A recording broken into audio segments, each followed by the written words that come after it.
There is a saying among the old soldiers of Earth, whispered in barracks and carved into the memorials nobody outside the solar system ever bothers to read.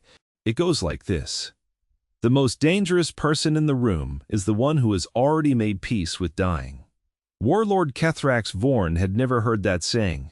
By the time the night was over, he understood it better than anyone left alive in his empire. The occupation of the mining colony, called Perth's Hollow, had lasted 41 days. It was not a large colony, barely 12,000 souls, scattered across a rust-colored moon that orbited a gas giant. Nobody important cared about it. Produced tungsten and stubbornness in roughly equal measure. The Skarn Dominion had wanted the tungsten. They got the stubbornness instead, and they got it in the shape of a woman named Elena Reyes, who had spent the last 6 years of her life trying very hard to be forgotten. Before the invasion, Elena ran the colony's water reclamation plant. She wore coveralls stained permanently gray, kept her dark hair cropped short because long hair got caught in machinery, and said maybe 11 words a day to anyone who wasn't a pump valve. The other colonists knew she'd been military once. Everyone who'd emigrated out to the rim knew that about somebody. Nobody asked questions. Out here, questions were currency you spent carefully because everybody was running from something, and the polite thing to do was let them run in peace. Elena was running from a war that had ended 9 years ago in the Kessler Reach, a war that had taken her entire platoon, then her wife, then, very nearly, her mind. She had been a combat engineer, attached to a rapid deployment unit that the history books, on the rare occasion they mentioned Earth at all, called the Ashwalkers. She did not talk about the Ashwalkers. She did not talk about Reach or about the 14 hours she had spent buried under collapsed permacrete with her wife's body beside her, listening to the woman's breathing slow and stop while waiting for a rescue that arrived 9 hours too late for one of them. She had come to Perth's Hollow to fix pumps and be nobody. For 6 years, it worked. The colonists thought of her as the quiet woman from the water plant, competent, reliable, a little sad around the eyes, the kind of person you nodded to in the corridor and never invited to dinner because there was something closed about her, like a door with the lights off behind it. Nobody on that moon, not one single soul, understood what she had been. That was the perception. That was the mistake. The Skarn Dominion arrived on the 41st day before the occupation with 3 warships and an ultimatum, and the colony, having no fleet, no army, and no leverage, folded within an hour.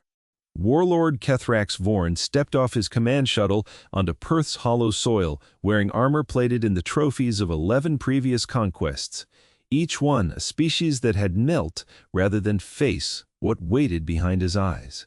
He was 2.5 meters of corded gray muscle, mandibled and multi-jointed, with a voice that came out as a resonant subsonic growl even when he was, by his own species' standards, being gentle. He had never lost a war. He had never lost a single confrontation of significance in 300 years of conquest across the outer spiral arm. And in 300 years he had developed the one flaw that eventually kills every conqueror who lives long enough to acquire it. He had stopped believing that anyone could hurt him. The occupation was orderly by Dominion standards, which meant it was merely cruel rather than genocidal. Kethrax needed the tungsten mined, and dead miners did not mine tungsten. So the colonists were herded, catalogued, put to work, and beaten only enough to keep them properly afraid. Elena kept her head down. She fixed pumps. She said her 11 words a day. She watched, with the particular flat attention of someone doing complicated arithmetic behind her eyes, and she waited. She was waiting because 6 years of grief counseling and self-imposed exile had taught her one very hard lesson, the lesson that finally let her sleep at night. The universe did not owe her a reason to fight again. She had given enough. She had buried enough. She was allowed to be done. But there was a little girl named Mira in the colony, 7 years old, whose parents worked the tungsten refinery. And Mira had a habit of following Elena around the water plant, asking questions about pump pressure, with the single-minded curiosity that only children and engineers ever really possess. Elena had never meant to let anyone act close. Again, it happened anyway, the way water finds a crack. Mira called her Miss Elena and brought her rocks she thought looked interesting, and once solemnly presented her with a drawing of the two of them standing on a green field that did not exist anywhere within 400 light-years of that gray, tungsten-poisoned moon. On the 41st night, one of Kethrax's junior officers, a preening lieutenant named Drask, who had never once in his career needed to develop patience, decided that Mira's father was mining too slowly. He struck the man across the face hard enough to break bone. When Mira ran forward, sobbing, trying to pull her father away from the boots that kept coming, Drask backhanded her too, just once, just enough to send a 7-year-old sprawling across rust-colored dirt with blood on her lip. Elena was 40 meters away, elbow deep in a broken filtration valve. She heard the child cry out. Something in her chest, something she had spent 6 years carefully welding shut, cracked clean down the middle. She did not run. That was the strange part that people who witnessed what came next would talk about for years afterward. She did not run, did not shout, did not do any of the things a panicked civilian does. She set down her tools with the calm, unhurried precision of a woman finishing one task before beginning another, and she walked toward Lieutenant Drask at a pace that made the hair on the back of every witness's neck stand up, because it was the walk of someone who had already decided the outcome and was simply waiting for the universe to catch up. Drask saw a gray-covered maintenance worker approaching and dismissed her instantly, the way he dismissed every human on this rock for 41 days. He raised his boot to deliver another blow to the fallen child. The boot never landed. Elena caught his ankle mid-strike with one hand, and with a motion so economical it looked almost lazy, she redirected his own momentum into the ground. Drask's face met rust-colored dirt with a sound like a dropped melon. Before the surrounding Dominion soldiers had finished registering that their lieutenant was down, Elena had his sidearm out of its holster and pressed under his jaw, and she was crouched over him with an expression of total, glacial calm. "Touch the kid again," she said, in a voice that barely rose above conversational volume, "and I will paint this refinery with what's left of you." It took 4 soldiers to pull her off, him. And even then, witnesses said later, it looked less like they were subduing her and more like she had decided the demonstration was sufficiently complete and allowed herself to be taken. Word reached Warlord Kethrax Vorn within the hour. A human maintenance worker had assaulted one of his officers. Had, according to the report, moved with a speed and precision that the soldiers present described, using words like impossible and unnatural, words that Kethrax filed away and did not, in his arrogance, weigh nearly as heavily as he should have. He had crushed rebellions on 43 worlds. He had watched generals of the Krythan Ascendancy kneel and beg. He had personally executed the last king of the Volara Compact with his bare claws in front of that species' entire surviving nobility. What was one human woman from a mining colony going to show him that he hadn't already seen 1,000 times over? He ordered her brought before him, publicly, in the central yard where the whole colony had been assembled for the evening roll call, so that everyone could watch him demonstrate, once again, exactly what happened to those who raised a hand against the Dominion. They marched Elena out in restraints, forged from a compound that could hold most of the species Kethrax had ever conquered. She walked between her guards without resistance, her eyes scanning the yard once, quickly, the way a soldier checks a room for exits and threats, before doing anything else. She found Mira in the crowd, held tight against her mother's chest, a bruise already purpling on the child's small jaw. Elena's expression did not change, but something behind her eyes settled, like a scope locking, onto a target. Kethrax descended from his command platform to meet her in the center of the yard, flanked by a full honor guard of his most decorated soldiers, 40 of them in gleaming battle armor, weapons ready. Arranged in a loose circle that was less an honor guard and more a demonstration of overwhelming force for an audience that needed reminding who owned this rock. He was nearly 3 times her height. His shadow swallowed her whole. "You struck one of my officers," Kethrax said, his subsonic growl rolling across the yard like distant thunder, translated into flat mechanical standard by the device clipped to his gorget. "In front of your entire species, you will kneel, and you will beg the mercy of the Dominion. Perhaps if your performance amuses me, I will let you keep your hands when I am finished making an example of you." Elena looked up at him. Just looked. There was no fear in her face, and that absence of fear was, more than anything else that happened that night, the thing that should have warned him. "No," she said. The yard went silent enough to hear the wind moving rust dust across the ground. Kethrax leaned down, mandibles clicking, in something that might have been amusement if amusement in his species did not sound quite so much like a threat. "You misunderstand the shape of your situation, small creature. This is not a negotiation. Kneel, or I will show your entire colony what happens to the bones inside a human body when I decide to be thorough about it." And Elena Reyes, 6 years removed from a war that had taken everything she loved, standing in restraints in the center of an occupied colony, with a 7-year-old girl's bruised face burned into the front of her mind, tilted her head slightly, and said the 4 words that would end Warlord Kethrax Vorn's 300-year winning streak. "Make me big guy." For a moment Kethrax simply stared, mandibles frozen mid-click, processing an insolence so total and so casual that his 300-year-old brain genuinely struggled to categorize it. Somewhere in the crowd a Dominion soldier actually laughed, a short bark, quickly stifled. Kethrax straightened to his full height, and the amusement in his posture curdled into something colder. "Very well," he said. "You have chosen the difficult path. It is, I confess, the more entertaining one for me." He gestured, and 2 of his honor guards stepped forward to unlock her restraints. This was not mercy. Elena understood that immediately. This was theater. Kethrax wanted his victory to look earned in front of the assembled colonists, wanted them to see the human fight and fail on her own terms, so that the lesson would sink in deeper than if he'd simply had her executed in chains. He wanted a story he could tell for the next 300 years. The human who dared, and who broke exactly like all the others. He had no idea he was about to become the villain in someone else's story instead. The restraints fell away from Elena's wrists with a heavy clatter.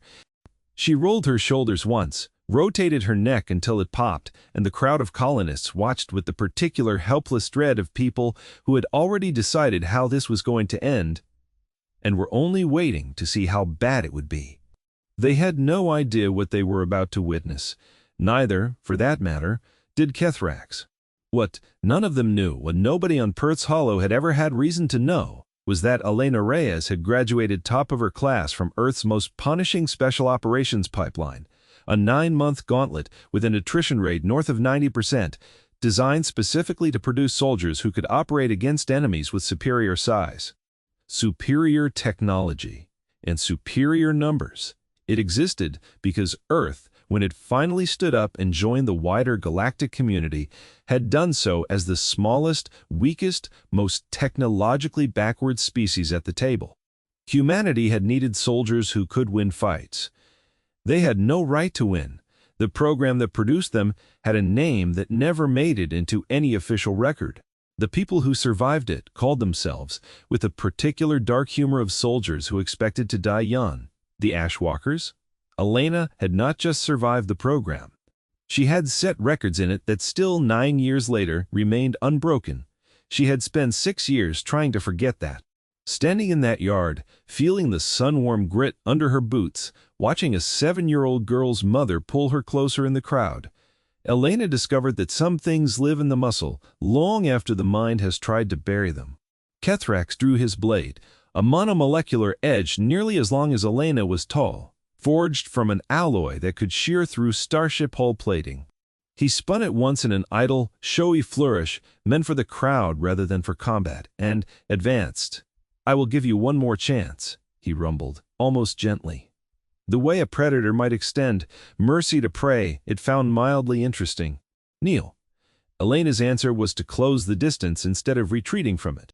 She moved inside the arc of his first swing before he had fully committed to it, close enough that the blade's momentum carried it past her rather than through her, and she drove the heel of her palm up into the underside of his wrist joint with a crack that echoed off the refinery walls. Kethrax's blade spun from his grip and buried itself in the dirt 6 meters away. The yard, which had been holding its breath in anticipation of a slaughter, suddenly forgot how to make any sound at all.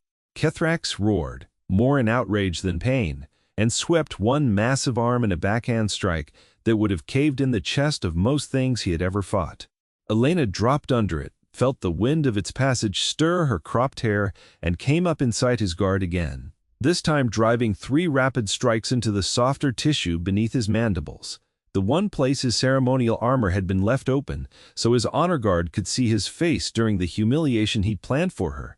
He staggered back, mandibles clicking in something that had shifted very abruptly from contempt into the early unfamiliar registers of alarm. "You," he growled, "are going to regret that display of luck." "It's not luck," Elena said, and her voice was still calm, still quiet, carrying easily across the silent yard. "It's called training. You should look into it sometime. Might have saved you some teeth." The honor guard, 40 strong, broke formation at a barked command from Kethrax, weapons rising. This was the moment the entire colony expected to see her cut down in a hail of plasma fire, the theater collapsing into simple execution, because the Warlord could not stomach a public loss. But Elena had already moved. She closed on the nearest guard before his weapon fully leveled, using his own bulk as cover from the others, and in one fluid motion stripped the rifle from his hands and put 3 rounds into the joints of 2 more soldiers before the rest of the formation could adjust their aim without hitting each other. Combat engineers, the kind Earth built for the Ashwalkers, learned to read the geometry of a battlefield the way musicians read sheet music, instinctively, without conscious translation. Tulina saw the crowded, badly spaced formation of the honor guard and understood immediately that Kethrax's love of theatrical spectacle had built her a killing box out of his own soldiers. She moved through it like something poured rather than something walking. A soldier went down with a shattered kneecap. Another lost his weapon, and a half-second later, consciousness, folded by an elbow strike that Elena delivered without breaking stride toward her next target. She used the confined space against them, staying close enough that they couldn't risk firing without hitting their own ranks, turning 40 armed soldiers' numerical advantage into a liability with the same cold precision she'd once used to turn her own platoon's disadvantages against entrenched enemy positions on the Kessler Reach. The colonists in the crowd had gone from horrified silence to something else entirely, a low murmur rising, disbelief curdling, slowly into something that looked, in the dim refinery lighting, almost like hope. Kethrax watched his honor guard fall in less than 90 seconds, watched the human woman move through them like water finding every gap and stone, and felt, for the first time in 300 years of conquest, the specific cold drop in the gut that comes from realizing you have badly, catastrophically misjudged your opponent. He should have called for the ship's weapons platform in orbit to simply end this from a distance. His pride would not let him. Not yet. Not in front of his own men. Not after he had promised them a public execution as entertainment. So instead he drew a secondary blade, shorter and wickedly serrated, and threw himself at Elena with the full terrible force of his 3-meter frame, moving faster than something his size had any right to move. She let him close. That was the part that would haunt the survivors' retellings for years afterward, the detail that made grown Dominion soldiers go quiet when the story got told in barracks light years from Perth's Hollow. She did not dodge his charge. She stepped into it. At the last possible instant, she dropped low, drove her shoulder into the back of his knee joint with the full weight of her body behind it, and used his own forward momentum to send 2.5 meters of gray muscle crashing face first into the dirt he had planned to make her kneel in. The impact cracked the ground. Kethrax rolled, came up spitting rust-colored dust, mandibles working in what might have been the first genuine fear he had felt since the day he clawed his way to Warlord over the corpse of his own predecessor. He looked at Elena Reyes, standing over him with her chest rising and falling in slow, controlled breaths, no weapon in her hands because she had not needed one yet, and something in his ancient predator's brain finally, belatedly understood what species he was actually looking at. Not a maintenance worker, not a broken colonist, a soldier from the one species in known space whose military doctrine was built entirely around the assumption that they would always be outnumbered, outgunned, and underestimated, and had turned that assumption into their single greatest weapon. "What?" he rasped, pushing himself up onto one knee. "Are you?" Elena's answer was quiet, and it was the kind of quiet that carried further than shouting ever could. "I'm the thing your intelligence reports warned you about and you didn't bother reading." She let that land for a moment. Earth doesn't send its diplomats to the Rim colonies. Warlord, it sends its retirees. You just spent 41 days occupying a mining moon, guarded by exactly one of us, and you still nearly lost your whole garrison before dinner. Kethrax roared and came at her one final time, abandoning strategy entirely in favor of raw wounded fury. 300 years of unbroken supremacy screaming out through every joint of his massive body. It was, Elena would reflect later, the least tactically sound decision he had made all night, which was saying something given how the previous 90 seconds had gone.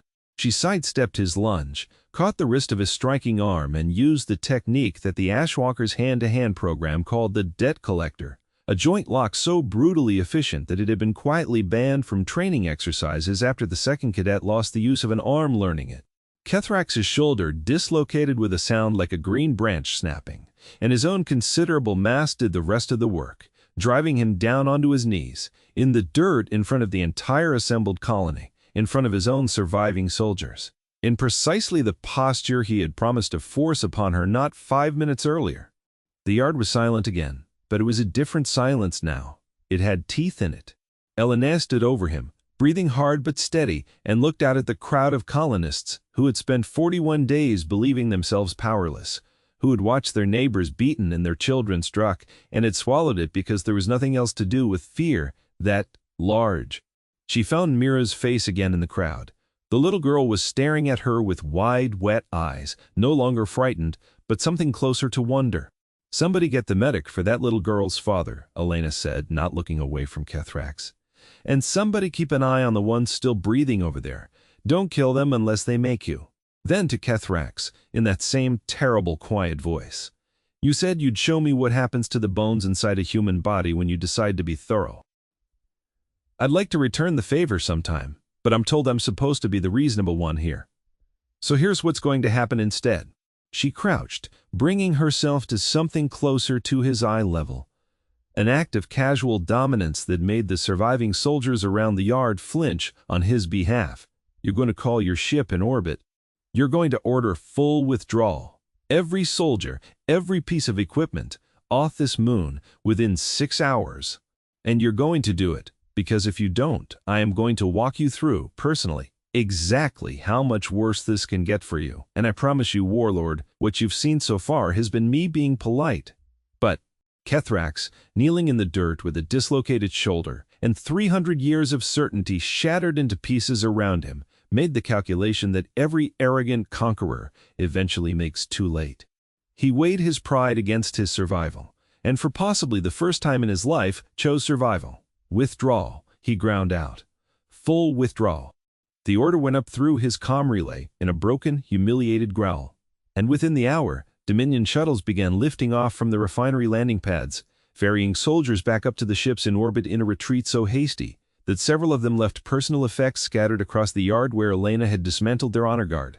But the story, as it turned out, did not end with a simple withdrawal, because word of what had happened on Perth's Hollow does not stay contained to one moon for long, not in a galaxy where every merchant vessel and long-haul freighter carries gossip alongside cargo.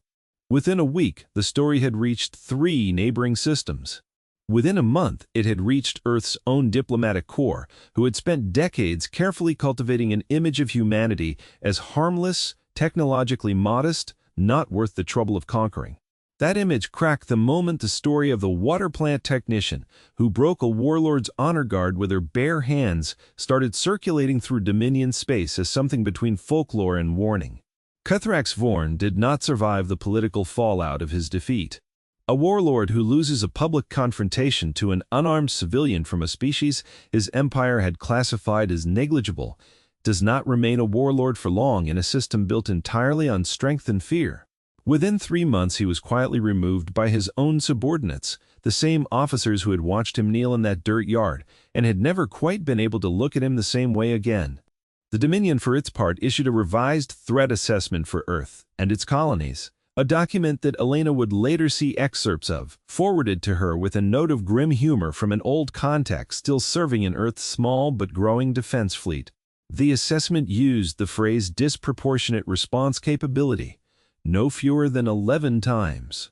It recommended, in its concluding paragraph, that Dominion forces avoid direct engagement with human colonies of any size until further intelligence could be gathered. Elena did not care much about political fallout.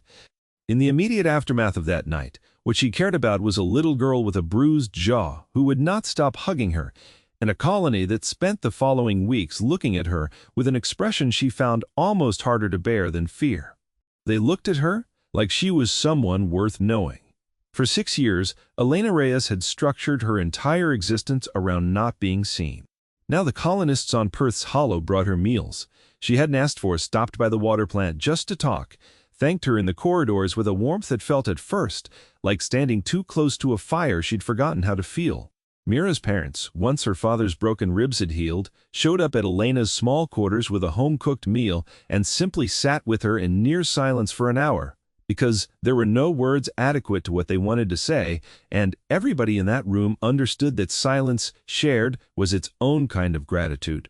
Mira herself adopted Elena with the total unshakable conviction that only children possess, appointing herself as the water plant's unofficial junior technician, showing up most afternoons with more rocks and more questions about pump pressure, occasionally asking, with the blunt curiosity of the very young, what it had felt like to fight the big alien man.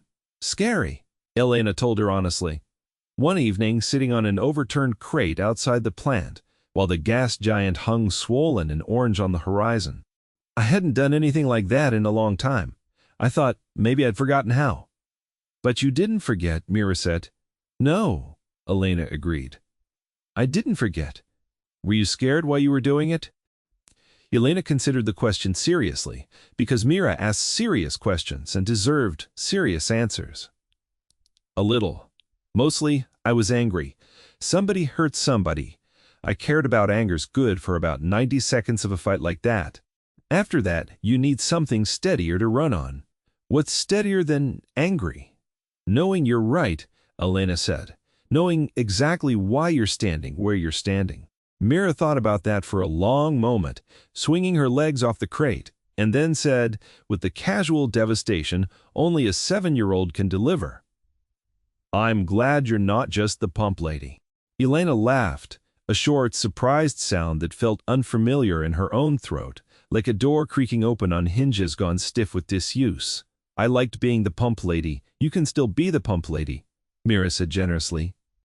You can be both. It was such a simple thing to say, and it undid something in Elena more thoroughly than the fight with Kethrax ever had. Because for 6 years she had believed those two selves could not coexist, that the woman who had survived the Kessler Reach and buried her wife and walked away from the Ashwalkers had to stay buried herself, if the quiet, ordinary woman who fixed pumps and said 11 words a day was going to be allowed to keep existing. A child had just told her, without any idea of the weight behind the words, that she'd been wrong. She could be both. She had always been both. She had just been too afraid of what waking the soldier back up might cost her. The colony's local council, newly emboldened and freshly grateful, offered her a formal position as head of colony defense and quietly began funding the kind of equipment upgrades that made clear they had no intention of ever being caught defenseless again. Elena, after a great deal of thought and several long conversations with Mira's parents, accepted. Not because she wanted the fight. She had never wanted the fight.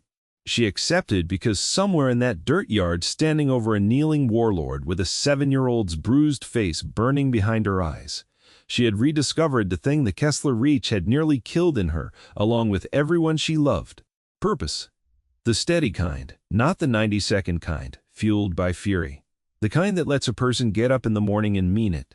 She kept fixing pumps, too. Mira had been right. She could be both. Earth's response to the wider story, once it filtered back through diplomatic channels, was characteristically understated in public, and considerably less so in private. Publicly, Earth's ambassadors expressed measured concern about the treatment of human colonists and requested formal apology and reparations from the Dominion, which, given the Dominion's abrupt and total collapse of leadership in the region, arrived faster and more thoroughly than anyone expected. Privately, within the small defense apparatus Earth had built in its short time among the stars, Elena's old service record was quietly reopened, dusted off, and circulated among people who understood exactly what an ashwalker was, and exactly what it meant that one had been sitting unnoticed on a rim colony for 6 years. She received a message, eventually, from a woman she had once served alongside, one of the vanishingly few ashwalkers who had survived Reach and stayed in service afterward. The message was short. It said only that the program remembered her, that nobody had ever really believed she was gone for good, and that the door back, if she ever wanted it, would always be open. Elena did not walk back through that door, not fully. She stayed on Perth Hollow, in the small quarters near the water plant, with the drawing of the green field Mira had given her, still pinned above her bunk.